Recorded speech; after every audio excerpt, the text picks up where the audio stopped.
Season number 2 of the Brewers franchise on deck. In this episode, hoping to sim all the way from opening day until the MLB draft again, which is in July. Another Central Division title expected this year, hoping to make the playoffs for the 5th straight season. So on opening day, we do get the win 6-5 over the Reds. Not the best outing Brandon Woodruff has ever had, but our bullpen picks up right where it left off in his debut. David Fletcher picks up a couple of hits. So we do take our first loss of the season in Corbin Burns' first start. And we actually dropped that series to Cincinnati to start the year, so a bit concerning. Again, our starting pitching not very good. Here we go in series number 2 against the Pirates. Shohei Ohtani's Brewer debut, and we end up winning a squeaker there, 9-8 over the Pirates. A walk-off single for David Fletcher. We end up dropping 5-2, so we're under 500 5 games in. Bounce back win over the Pirates. Brandon Woodruff has their first quality start of the season. He goes 8 and strikes out 11. Come back and beat the Reds. Corbin Burns was really good. That's what we're expecting out of our pitching staff as our bullpen also settles into it. Peralta goes to 0-2.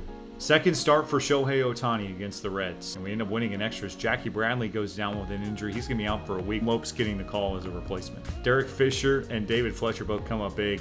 3-hit game for Fletcher. He's been great to start the year. Luis Arraez finally gets going with the 4-hit night. So we drop to 5-5. We're also losing Eric Lauer for 2 weeks. Injury bug and the starting pitching struggling bug has bitten us through these first 2 weeks of the season. A win there at Pittsburgh. Another strong start for Woodruff, who's 2-0. We're winning a lot of close games. For Josh Hader's looked really good out of the back of the bullpen. First non-Reds or Pirates matchup as we take on the Miami Marlins. Freddie Peralta is still looking for that first win, and we do take first place for the first time this year. We're tied with the Cardinals at 8-5 as we do get Peralta that first win. Third start for Ohtani against the Fish. Ohtani almost goes a complete game. 8 shutout innings for his first signature moment as a Brewer. All right, looking for the sweep over the Marlins with Jake Thompson on the mound. We fall there in a shutout, the first of the season, and we beat the Braves, but we get a bigger victory there. Christian Yelich and Jackie Bradley are both eligible to get win number 11 of the season comes over the Braves and Christian Yelich's return. Another good start for Burns, who's 3-1. Gonna go ahead and send Bobby Wall down to Nashville so we can activate Jackie Bradley Jr. As we sweep the Braves, dominant performance, 7-2. The offense finally shows up as well. Squeaker, 2-1.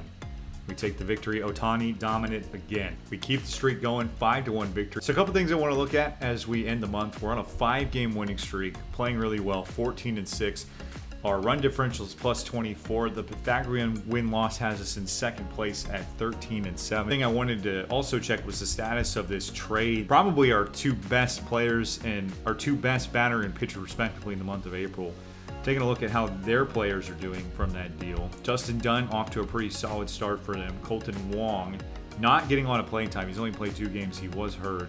And it looks like Ramon Urias isn't either. So that trade worked out really well for us. And we make it 7 straight wins over the Pirates. We are really rolling right now. A walk-off home run for Christian Yelich. We're looking really good at this point. Burns gives up just 1 run, strikes out 9. Peralta keeps it going with the shutout as Eric Lauer returns. I don't want to touch this team right now. It's doing so well. We win 5-2. The streak hits 9. Now 18-6, still number 1 in the power rankings. Ohtani, just great again. 3-0 with the 2.84 ERA. He has settled in nicely after the trade. Jake Thompson has been a weakness if we've had one. Now the minor league season is going to start, so we'll keep an eye on all the minor league free agents that we signed and see if any of them stand out. 3.5 game lead as we start the first series of the year against the Cardinals. So we do drop consecutive games there. And we dropped 3 in a row. So after winning 9 straight, Justin Verlander has signed on with St. Louis for this season. So we get shut out and we get swept by the Cardinals. Cardinals catch us with the home sweep. We drop our 4th straight, trying to get back on track.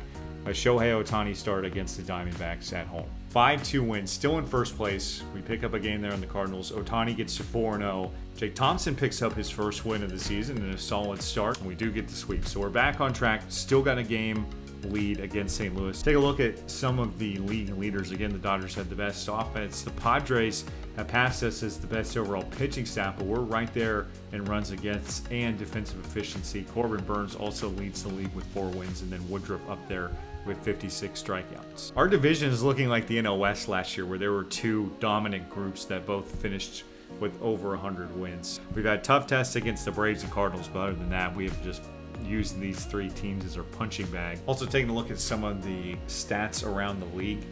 Really solid offensively, but again, our bullpen and starting rotation carrying the way. You can see we're top 3 in almost every single pitching statistic. In fact, we are.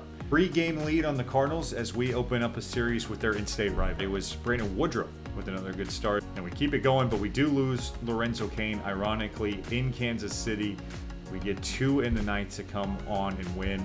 Orlando Arcia gets to start at DH, and that pays off for Council and Company. Payne goes down. We also lose Mitch Haniger. Tim Lopes for now. That could definitely change. Streak keeps rolling on. We're now 16 games above 500, 4 games clear of the Cardinals. That's trying to keep things going against the interleague matchup in the Chicago White Sox. Actually lose Mitch Haniger for the season. I am going to give Ryan Braun the call. So the Haniger signing doesn't work out, but we replace him with a very popular player and a proven bat. We've got decent ratings too. He's still 39, so I mean he'll be fine as a pinch hitter in a 4th outfield. 9 straight wins, going for double digits after that victory over the White Sox. So the streak comes to an end. Again, we got it to 9 games, but do fall in the 10th.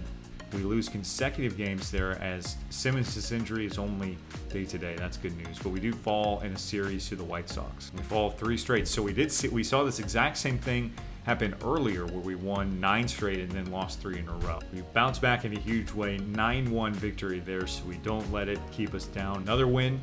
3-1. Corbin Burns pitches really well. Freddie Peralta's got a high ERA and not a great record. Let's see if he can bounce back against the Nationals. Fall there. So we lose another series as Peralta continues to struggle. We take it 7-2. The Cardinals have caught us though in the Central. Just a game back after that is pretty much breaking up like it expects to go. The Cubs again. They're going to be a punching bag this year. Woodruff strong, 5-1 run ball. 15-0 win. Thompson untouchable. His ERA is below 4 now. 11-1 win. Christian Yelich picks up Batter of the Month honor. Also, Corbin Burns, Mays, top hurler, 4-1, 265. Outscoring our opponents 36-5 in the last 3 games. This is getting ridiculous. 10-1. We scored double digits for the 4th straight game. Goodness. 35-14. That's not a football score. That's our current win-loss record. But now we get a chance to take on St. Louis, who are 3 of our 14 losses. They swept us in a series back in May, and we end up winning it in extras. So we get our first win over the Redbirds. It takes everything that we've got and a walk-off single for Luis Ariz, who again is just off to an MVP caliber performance. Justin Verlander's cooled off a little bit, still having a really good year for them. He gets the ball in game 2 against Jake Thompson. We win again in extras. We put them 7 games back in the division in June. Our 3rd winning streak of 8 or more games this season. Wow, we win 3 games against the Cardinals in extras to sweep them in 2nd place. Another walk-off. The streak hits 10.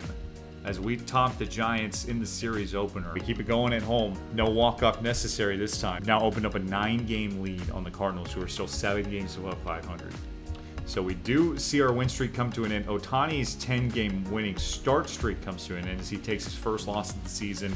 Only gives up 2 runs. We were just outdone by Logan Webb, who basically carried the Giants to a win. And we drop consecutive games there to lose our first series in a while. That's one of our only series losses this year. We get back on track. So what we've seen are us stacking up like 9 or 10 game winning streaks, then dropping 3 in a row. So we do fall to San Diego. That's a big win for them. We're held to 1 run for consecutive game. We've actually been held under 2 for 3 out of 4. So the offense has hit a bit of a slump. It's been so good this year, so I'm not complaining. And we actually fall to the Padres. So we get a huge win there to split the series. Again, we thrive in extras. Home run for Luis Ariz in the top of the 10. 5-5 in our last 10. The offense has not been very good. Still nothing to worry about. We're in first place. We're winning at nearly a 700 clip. Jake Thompson dominant, and our offense finally breaks out of it. They're 4-1. So solid win all the way around, and we pick up another series. 3 games over 500 is season high. First loss of the season against the Cubs. We win 9-2 as Lorenzo Cain returns to the lineup. A good time to evaluate the rest of the roster. Everybody looking really good. Peralta has been the only player struggling on our staff, which has been really surprising coming off of Cy Young. Swept the Braves earlier this season, trying to do it again in Atlanta. 8-1. We're now undefeated against them. Thought about getting rid of them here, but I'm so glad we didn't. Only 1 start with 3 or more runs since then. And that's our 5th starter doing that. We actually drop again. So Peralta's spot does seem to be a weakness for us. Hader gives up a walk-off single. Contract with the victory over DeGrom and company. 7-3. We walk away with another win there. Another strong start for Thompson, who wins another game. Trying to sweep the Mets with their big acquisition, Andrew Heaney on the mound. So they fight back and get a big game to stick in the series. Freddie Peralta's taken 7 of our 23 losses this season. He tries to take down the Royals. 9-2, that's a big win for him. Ball 5-6. We are the first team to reach 50 wins in Major League Baseball. Extra inning win over the Brewers. We've also been very good in close games. Luis Ariz comes up in another big spot. He's been in the walk-off and extra innings here so many times for us this year. We went 3-1 there to take the series. Game 4 for the sweep to go a ridiculous 30 games above 500 in July. And the Diamondbacks fight back to get a huge win for them. Last start, the Cardinals have trimmed the lead to 6, but we do take care of business against Pittsburgh there. Strong start for Ohtani, who does not give up a run. Thompson finally gets a rough trip back to earth there as he gives up 4 runs. Still double the amount of wins as losses. The Cardinals have been playing really well recently after staying at that 7 to 8 games back mark for most of the past few months. They are now at 5.5 as we open up this series with them. Now down to 5 as they win again. We end up winning again in extras, so 4 straight head-to-head over the Cardinals, including 4 straight wins in extra. The lead back to 7 in the division. A strong start for Peralta. So we do fall to St. Louis to end the episode, but we're still 28 games above 500. We have double the amount of wins as we do losses. St. Louis is sitting 6 games back. And if we do, for some reason, fall that second wildcard spot, we have a lot of room there. Second in the power rankings, only behind the Dodgers. But our pitching staff, again, just carrying the way. That's our MO. That's our identity, is to be a really good pitching team and a good defensive team. Bullpen's been locked down, especially Kevin Ginkel. Devin Williams has moved into a middle relief role as his ratings continue to decrease, but still really good overall. Aaron Sanchez and DeSclafani have been fantastic additions, really good fits for our system. They're below 3 with ERA. But our offense has been the thing that's been the biggest difference. As you see, Ryan Braun's been exactly what we need, just a veteran leader and good pinch hitter. He even started a couple games for us and has batted over 300. Yelich has taken a step back after winning the batter of the month in May. Still having a solid year overall. Locane's been good despite being injured. Then Jackie Bradley's had a really nice year, actually leading our team in home runs. So that's something I didn't see coming. Let me know what you thought of this episode. I hope you enjoyed. Leave suggestions for what you want to see at the trade deadline. Draft All-Star Game trade deadline coming in the next episode. We'll see you there in the Milwaukee Brewers OOTP 22 franchise.